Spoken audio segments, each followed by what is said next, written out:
সম্মানিত ভিউয়ার্স, এই মুহূর্তে আমরা রয়েছি বড়লেখা উপজেলার উত্তর চৌমনি এলাকায়, যেখানে আমরা একটি জালমুড়ির দোকানে রয়েছি। খুবই ভালো মানের জালমুড়ি পাওয়া যায়।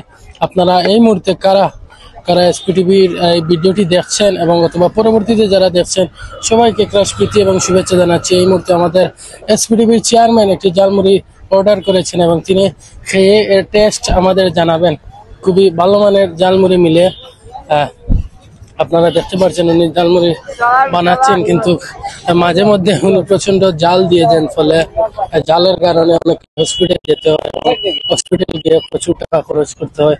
আমরা আমাদের ফার্স্ট চেয়ারম্যান, যিনি কিছুদিন আগে খেয়ে এখান থেকে হসপিটাল গিয়েছিলেন, এবং আরেকজন আমাদের হুজুর হুসাইন হুজুর, তিনিও গিয়েছিলেন। এখানে প্রচন্ড জাল, যারা জাল খেতে ভালোবাসেন, হসপিটাল যেতে ভালোবাসেন, অবশ্যই তারা এখানে আসবেন। আমরা এসপিটিভির চেয়ারম্যানের সাথে কথা বলার চেষ্টা করব। কেমন হয়েছে জালমুড়ি? ধন্যবাদ। তো জালমুড়ি তার বালাও জালমুড়ি আছে, কিন্তু আমি গেছে 2 দিন আগে আমি জালমুড়ি খাইছি।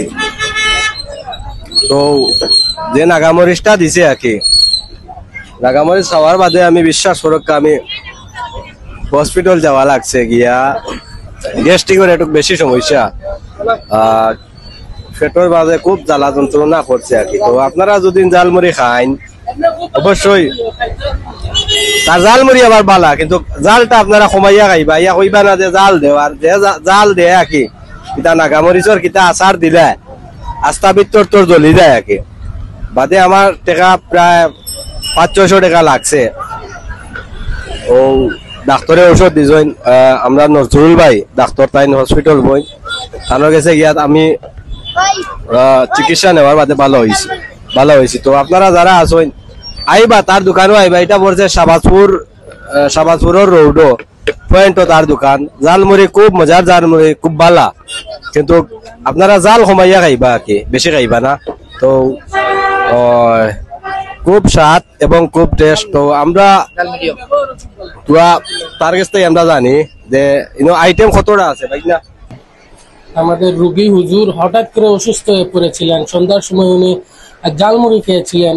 অতিরিক্ত জাল নাগামরিচ দিয়ে খাওয়ার কারণে ওনার বুকের মধ্যে অনেক ব্যথা, এবং সময় সময় ওনার ব্যথাটি বাড়তেছিল। তারপর এখানে নিয়ে চলে আসি।